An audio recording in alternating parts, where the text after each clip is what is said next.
پیش نماز و مقتدی به امام. بسیاری اوقات در مورد این که چه کسی به امامت شایسته تر است اختلاف بروز می کند. این امری است که فقها قرنها پیش گفته‌اند. شایسته ترین شخص قاری تر به کتاب الله است، یعنی حافظ تر و عالم تر به احکامش. پس از او داناتر به سنت. بعد از آن کسی که در مهاجرت مقدم تر باشد و اگر مهاجرت نبود کسی که در ترک معصیت و توبه پیشگامتر باشد. بعد از آن سالمندتر اعتبار دارد. هنگامی که در شرطهای قبلی برابر باشند و دلیل آنچه تذکر داده شد این فرموده رسول الله صلی الله علیه و سلم می باشد: برای قوم کسی که قاری ترشان به کتاب الله است امامت می کند. اگر در قرائت برابر بودند داناترشان به سنت، اگر در سنت نیز برابر بودند پیشگامترشان به هجرت، اگر در هجرت نیز برابر بودند پس مقدمترشان در اسلام امامت کند.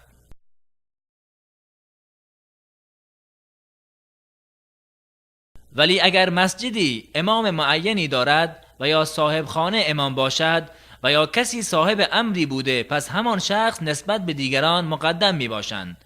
به دلیل فرموده رسول الله صلی الله علیه و سلم: هیچ مردی امامت در حیطه سلطه مردی دیگر نکند و نیز در موضع اعزاز کسی بدون اجازه او ننشیند.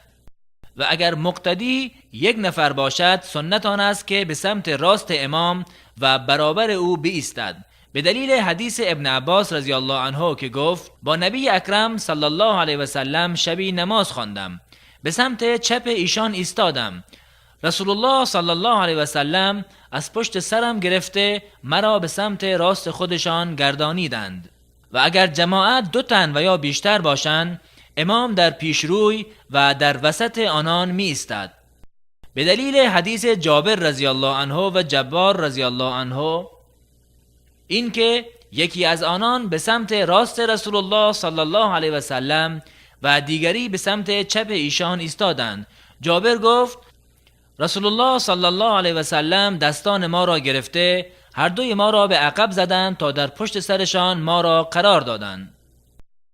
ولی اگر زنان به جماعت نماز بخوانند وضعیت متفاوت است، زیرا سنت آن است که امامشان در وسط آنان بایستد و از آنان پیشتر نباشد، همانطوری که اگر زنی به مردی اقتدا کرد در عقب وی می ایستد و اگر با مردان به نماز ایستاد در عقب صف مردان می ایستند.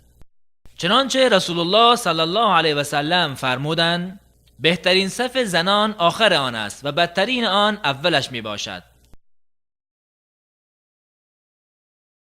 و از مسائلی که علما نظر داده‌اند برای کسی که در خانه خود بوده از خلال شنیدن صدای بلندگو و یا از خلال گوش دادن به رادیو اقتدا به امام کردن صحیح نیست. ولی اقتدا به امام در خارج از مسجد اگر صفها با هم متصل باشد صحیح است. همچنین مقتدیانی که در بام مسجد باشند و یا پایینتر از آن اقتدایشان به امام صحیح می باشد.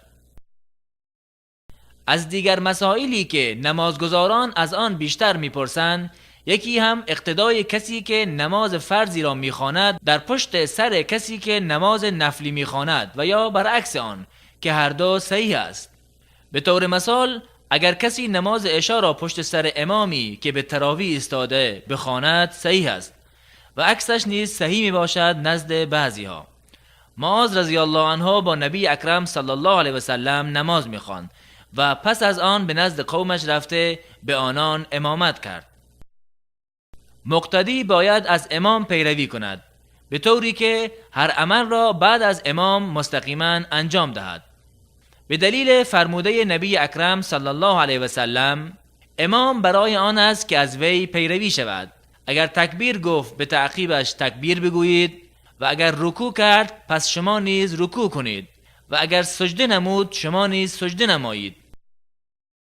سبقت از امام حرام است. نبی اکرم صلی الله علیه و سلم در این مورد تشدید نموده فرمودند: آیا یکی از شما که قبل از امام سرش را بلند کرد از این بیم ندارد که الله تعالی سرش را سر الاغ بگرداند و یا چهره او را چهره الاغ بگرداند؟ ولی کسی که سهواً از امام خود سبقت گرفته واجب آن است که برگردد و از او پیروی کند و برای امام جایز است که میان تکبیر و قرائت جهت خواندن دعای استفتاح سکوت کند. در احادیث سکوت امام میان قرائت فاتحه و سوره بعد از آن ثابت نشده و مقتدی فاتحه را در سکوت‌های امام می‌خواند و امام بعد از پایان قرائت قبل از رکوع نیز اندکی سکوت می‌کند. و هرگاه نمازی از مسلمانی قضا شد و خواست قضای آن را بخواند، اگر نماز قضایی جهری بود آن را به جهر بخواند، هرچند که در روز آن را قضا آورد، مانند این که به نماز صبح بیدار نشد و قبل از ظهر آن را قضایی خواند و چنانچه نماز خفیه را شبانه قضایی بخواند باید آن را خفیه بخواند، مانند این که قضای عصر را بعد از مغرب ادا کند باید آن را خفیه بخواند. اما نمازهای نفلی سنت آن است که خفیه بخواند، مگر اینکه دلیلی بر جهر خواندنش بوده باشد، مانند نمازهای تراویح و خسوف.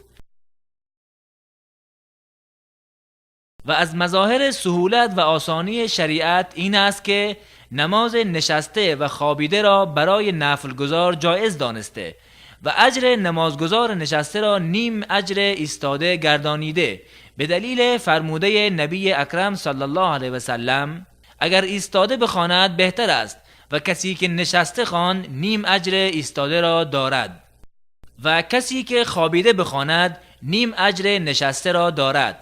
اما در نماز فرضی اگر توان ایستادن را داشته باشد نماز نشستهش درست نمی باشد، اما اگر مسلمان دارای عذری باشد و نماز را نشسته بخواند برایش در این حالت اجر کامل است، به دلیل فرموده رسول الله صلی الله علیه و سلم هرگاه بنده‌ای مریض شود و یا سفر کند برایش اجری مانند آنچه در حالت اقامت و صحتش عمل می کرد نوشته می شود. و از مسائلی که احیانا واقع می شود یکی نماز در پشت سر امام بیوضو می باشد که صحیح نیست مگر اینکه بیوضویی وی بعد از نماز دانسته شود و در این حالت نماز مقتدی صحیح بوده و بر امام است که نمازش را اعاده کند.